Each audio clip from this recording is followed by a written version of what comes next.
In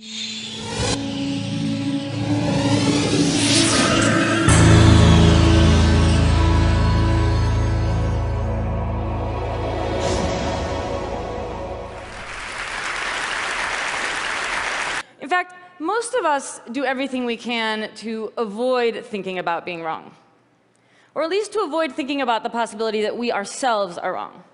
We get it in the abstract. We all know everybody in this room makes mistakes. The human species in general is fallible. Okay, fine.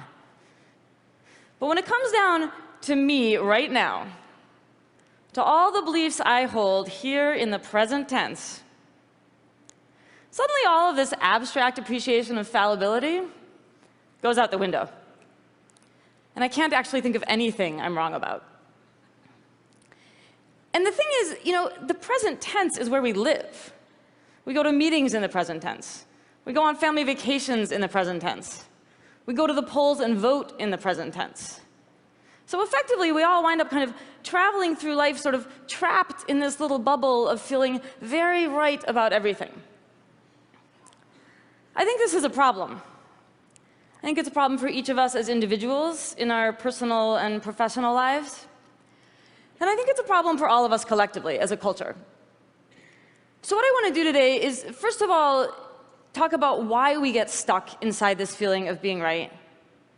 And second, why it's such a problem. And finally, I want to convince you that it is possible to step outside of that feeling. And that if you can do so, it is the single greatest moral, intellectual, and creative leap you can make. So why do we get stuck in this feeling of being right? One reason actually has to do with the feeling of being wrong. So let me ask you guys something. Or actually, let me ask you guys something, because you're right here. How does it feel emotionally? How does it feel to be wrong? Dreadful. Thumbs down. Embarrassing. OK, wonderful, great. Dreadful, thumbs down, embarrassing. Thank you. These are great answers. But they're answers to a different question. You guys are answering the question, how does it feel to realize you're wrong? Realizing you're wrong can feel like all of that, and a lot of other things, right? I mean, it can be devastating. It can be revelatory. It can actually be quite funny, like my stupid Chinese character mistake. But just being wrong doesn't feel like anything. When we're wrong about something, not when we realize it, but before that, we're like that coyote after he's gone off the cliff and before he looks down. We're already wrong. We're already in trouble. But we feel like we're on solid ground.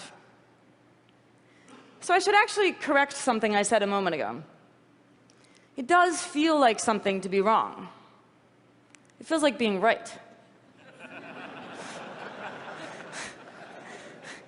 So this is one reason, a structural reason, why we get stuck inside this feeling of rightness. I call this error blindness.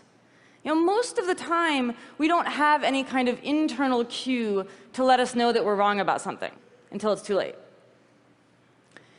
But there's a second reason that we get stuck inside this feeling as well, and this one is cultural.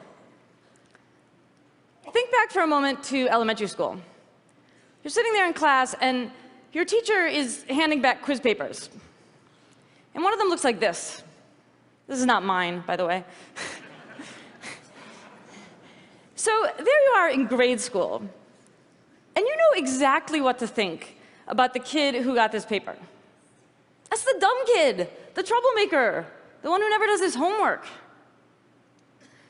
So by the time you are 9 years old, you've already learned, first of all, that people who get stuff wrong are lazy, irresponsible dimwits. And second of all, that the way to succeed in life is to never make any mistakes. We learn these really bad lessons really well. And a lot of us, and I suspect especially a lot of us in this room, deal with them by just becoming perfect little A students, perfectionists, overachievers. Right, Mr. CFO, astrophysicist, ultramarathoner?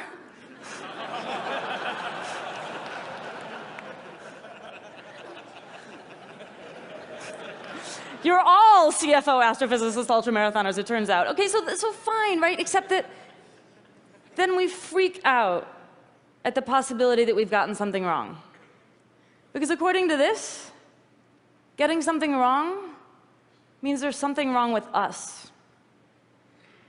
So we just insist that we're right, because it makes us feel smart and responsible and virtuous and safe. So let me tell you a story. A couple of years ago, a woman comes into Beth Israel Deaconess Medical Center for a surgery. Beth Israel's in Boston. It's the teaching hospital for Harvard, one of the best hospitals in the country. So this woman comes in, and she's taken into the operating room. She's anesthetized. The surgeon does his thing, stitches her back up, sends her out to the recovery room. Everything seems to have gone fine. And she wakes up, and she looks down at herself, and she says, "Why is the wrong side of my body in bandages?" Well, the wrong side of her body is in bandages because the surgeon has performed a major operation on her left leg instead of her right one.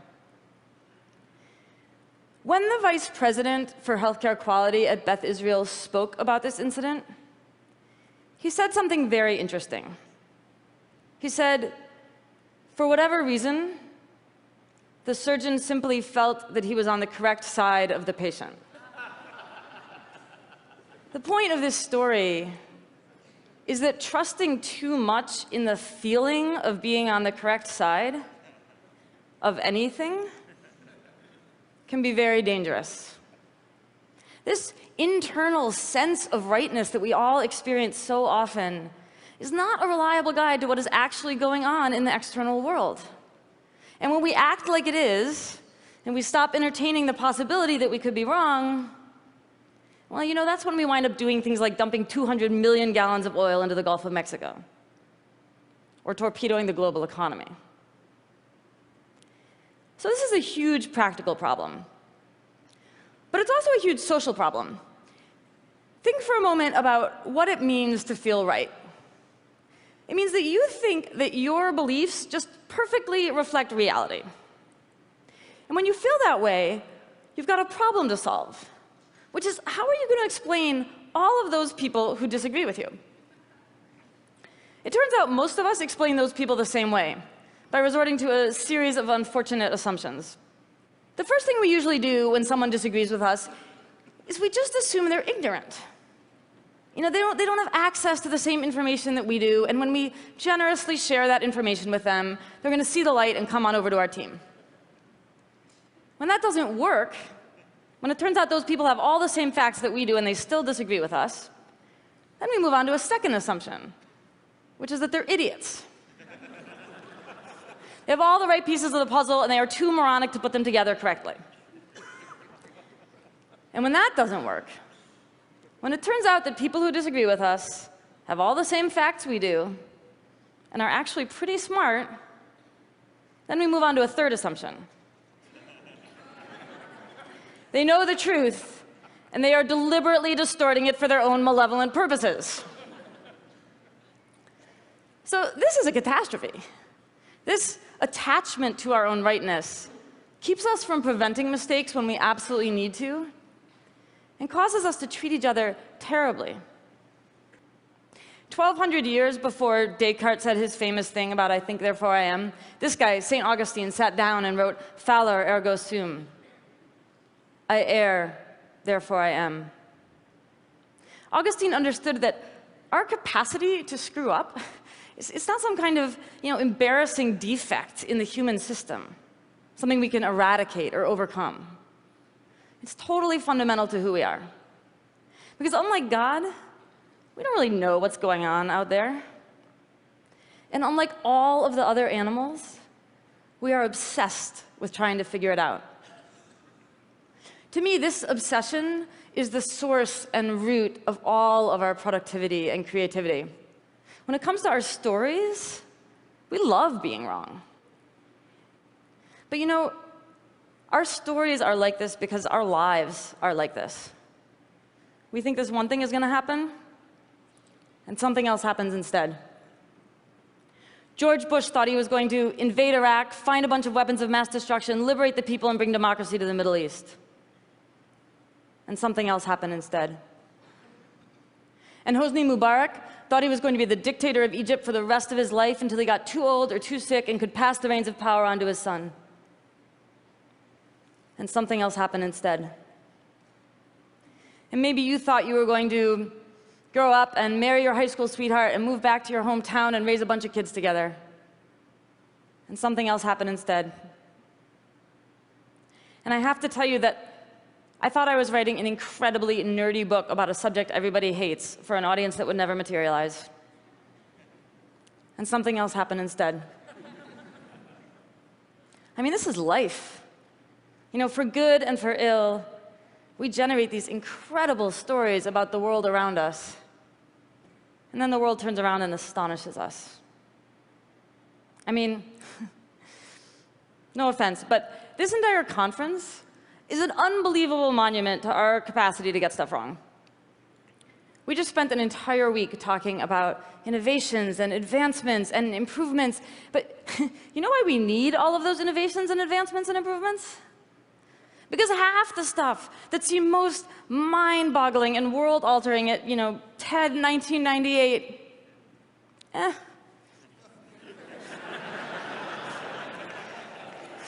didn't really work out that way, did it? You're like, where's my jetpack, Chris?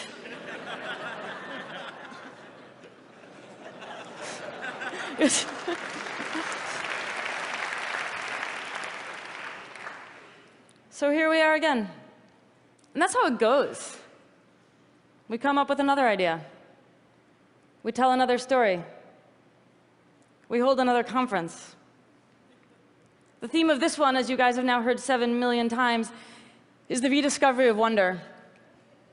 And to me, if you really want to rediscover wonder, you need to step outside of that tiny, terrified space of rightness and look around at each other and look out at the vastness and complexity and mystery of the universe and be able to say, wow, I don't know. Maybe I'm wrong. Thank you.